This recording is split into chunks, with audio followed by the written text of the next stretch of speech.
오늘 우리가 묵상하는 시편 130편과 131편은 계속해서 묵상하는 것과 같이 예배를 사모하고 예배의 오르막길을 오르는 예배자들의 노래입니다. 우리는 왜 예배를 드리러 오는가? 우리는 왜 예배를 필요로 하는가? 예배를 드리게 되면 우리의 삶이 어떻게 바뀌게 되는가? 라는 부분에 있어서 하나님께서 우리에게 교회의 모습, 공동체의 모습을 통하여 가르쳐 주시는 교훈이기도 합니다. 하나님께서 바라시는 예배자의 모습은 무엇인가? 130편과 131편은 하나의 주제를 관통하고 있는데요. 그것은 바로 죄사함이라는 주제입니다. 이 30편에 보면 130편에 보면 깊은 곳에서 주께 부르짖으며 시작을 하고 있습니다. 깊은 곳에서 주께 부르짖었다라고 이야기하는데 도대체 그의 깊은 곳이 무엇일까? 여러 가지로 그의 상황을 유추할 수 있는데요. 8절에 보면 그의 모든 죄악에서 속량하시리로다 라고 이야기하면서 이게 앞뒤로 죄사함에 대한 주제가 이어지고 있습니다. 그러니까 그냥 깊은 곳이 그냥 깊은 게 아니라 죄를 용서받지 못했기 때문에 죄책감과 그런 괴로움 가운데 허우적거리고 있는 사람의 모습을 그리고 있는 장면이라는 거죠. 이 130편은 죄책감의 수렁으로부터 죄사함의 감사와 소망을 고백하는 그런 변화로 구도가 이어지고 있는 것을 보게 되는데요. 예배드리러 왔을 때 가슴이 찡한 감정적인 행복을 느낄 수도 있고요. 오랜만에 만났다는 그 교회 식구들을 향한 인간적인 반가움으로 느껴질 수도 있고요. 그리고 뭔가 내가 익숙한 공간에 앉아 있다라는 어떤 평안함을 누릴 수도 있겠지만 예배를 우리가 드리러 오는 건 죄사함을 누리기 위해서 예배를 드리러 왔다라는 것입니다. 그래서 보시면은 기도를 가지고 3절에 이렇게 이야기하죠. 죄악을 지켜보실진대. 하나님은 나의 죄악을 지켜보신다라는 겁니다. 그냥 지켜보시는 게 아니라 4절에 보면 사유하심이 주께 있다. 죄를 사해 주시는 부분이 주께 있다. 그런 사실이 나를 경외하게 한다라고 이야기를 한다는 거죠. 주님이 우리를 예배하게 하심으로써 우리의 죄를 사해 주시는 것, 이것을 믿기 때문에 우리 죄를 낱낱이 보시는 주님 앞에 우리가 나아갈 수 있다라는 것입니다. 5절에도 보면 그렇기 때문에 내 영혼은 여호와를 기다리며 주의 말씀을 바란다. 6절에도 보면 파수꾼이 아침을 기다림보다 내가 주를 더 기다린다. 7절에는 이런 마음으로 여호와를 바란다. 여호와께서는 인자하심과 풍성한 속량이 있기 때문이다. 또 8절에는 그의 모든 죄악에서 속량하실 것이다. 거의 매절마다 죄사함에 대해서 고백하고 있는 겁니다. 우리는 예배를 통하여 죄사해 주시는 예수 그리스도의 은혜를 느끼고 있습니까? 우리는 예배 가운데 그냥 잘 왔다 갑니다. 이게 아니라 내 죄를 사해 주신 예수님에 대한 감사, 그리고 그 예수님이 지금 나에게 말씀해 주실 것을 파수꾼이 사모함보다 더 사모하며 예배를 드리고 있습니까? 이것이 오늘 우리를 향한 하나님의 초청임을 기억하셔야 됩니다. 예배는 죄사함을 누리는 곳이고 죄사함은 말씀을 기다리는 것으로 시작합니다. 그래서 131편도 동일하게 이 하나님의 말씀을 기다리는 것으로 끝을 맺고 있습니다. 131편 1절을 보면 세 가지의 모습이 나오죠. 교만하지 아니하고, 오만하지 아니하고, 그리고 힘쓰지 아니한다.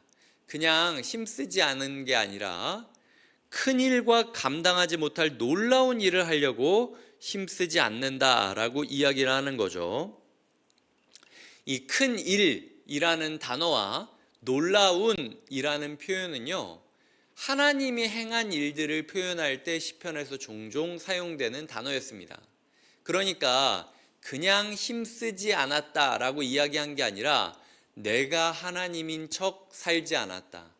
내가 하나님이 할 만한 일들을 하려고 애쓰지 않았다.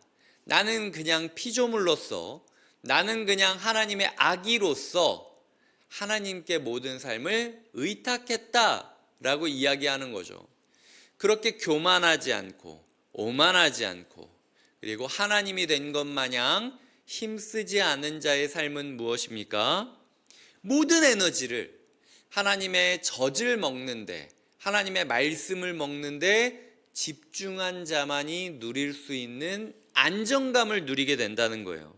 2절에 보면 실로 내가 내 영혼으로 고요하고 평온하게 하기를, 이 평평하게, 평탄하게 내 삶의 모든 굴곡, 내 마음의 모든 굴곡, 내 생각의 모든 굴곡이 평탄해지고 오직 말씀을 빨아들임으로써 빨아들인 말씀이 나의 마음을 잔잔하게 만들어주는 상태를 경험하는 것. 그래서 이제 막 젖을 먹고 입을 뗀 아기가 어머니 품 안에서 누릴 수 있는 안정감을 누리게 되는 것이 바로 예배를 사모하는 이들이 예배 가운데 추구했던 모습임을 우리는 기억할 수 있다라는 것이죠. 그래서 오늘의 말씀을 요약하자면 두 가지로 나눌 수 있을 것입니다. 첫 번째는 우리가 예배 가운데 정말 죄사함을 누리고 있느냐. 시편 130편은 거의 매년 사순절 때 예수님의 십자가 묵상을 하는 그 시즌에 묵상되어지는 구절입니다. 마틴 루터는 이 구절을 가지고 성경의 석사 학위이자 박사 학위를 누릴 수 있는 그 시편이 바로 130편이다 라고 이야기할 정도로 이 마틴 루터가 이 죄사함에 대해서 굉장히 중요히 여기지 않았습니까? 이 믿음으로 경외함으로 말미암아 일어나는 죄사함에 대하여 묵상할 수 있는 내용이죠. 그래서 예전에 초대교회인가 한 그 시절에는 매 사순절 금요일마다 이 시편을 읽게 만들기도 했습니다. 우리의 예배 가운데는 죄사함을 갈구하고 죄사함을 감사하며 누리고 있는가? 두 번째로는 우리는 예배를 통하여 말씀을 받아들이기를 사모하는가? 내 삶의 모든 근심을 가지고 있었던 그런 모든 부분들, 내 에너지를 걱정하는 데 쓰는 것도 아니고 하나님이 된 것 마냥 내 꿈을 이루기 위해 쓰는 것도 아니고 오직 말씀을 빨아들이는데 전력 질주하는 그런 모습으로 우리가 살아가고 있는지 돌아보셔야 한다라는 것이죠. 우리 교회의 가장 큰 특징이 무엇이냐라고 물어본다면 저는 이 새벽 시간이다 라고 이야기할 수 있습니다. 제가 반복적으로 이야기하지만 이게 영원 무궁하지 않을 거예요.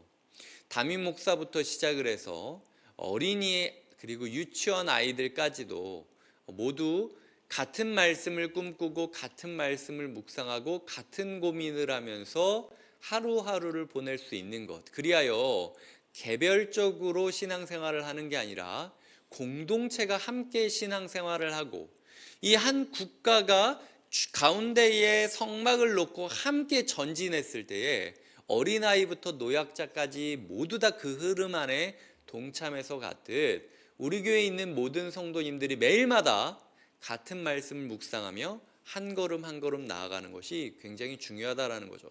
그래서 사실은 지금 이 시간 우리가 함께 말씀을 묵상하고 함께 말씀에 전력 질주하는 이 열정이 집중되어야 되는 것도 사실입니다. 그래서 개인적으로는 저도 여러 가지 큐티 책들을 했지만 매일 성경이 제일 좋기 때문에 매일 성경을 하는 게 아니에요. 공동체가 함께 매일 성경을 묵상하고 있기 때문에 저 또한 매일 성경을 묵상하며 나아가고 있는 것입니다. 우리가 같은 말씀을 묵상하고 같은 예배 가운데 말씀을 흡수하며 함께 걸어가고 있는 예배 공동체가 되는가? 과연 나는 오늘의 예배를, 이번 주 예배를 어떤 말씀을 사모하며 보내고 있고 그 말씀을 얻기 위하여 어느 정도 집중하고 있는지 돌아보아야 한다라는 것이죠. 우리의 삶 가운데 예배, 이번 주일 예배가 우리에게 죄사함의 자유를 줄 뿐 아니라 하나님의 말씀이 충분히 공급되어질 수 있도록 함께 기도해 주시며 준비해 주시길 주님의 이름으로 축복드립니다. 기도하시겠습니다. 하나님 아버지 감사합니다. 주님 우리를 인도하여 주시고 우리가 예배를 사모하게 하여 주시옵소서. 예배 가운데 우리에게 죄사함의 은총과 죄사함이 주는 자유가 함께하기를 원합니다. 예배 가운데 우리가 감당할 수 없을 정도로 만족스럽게 말씀의 공급을 받기를 원합니다. 주님 인도하여 주시고 함께하여 주시옵소서. 사모하는 자에게 은혜를 주시는 예수님의 이름으로 기도드립니다. 아멘.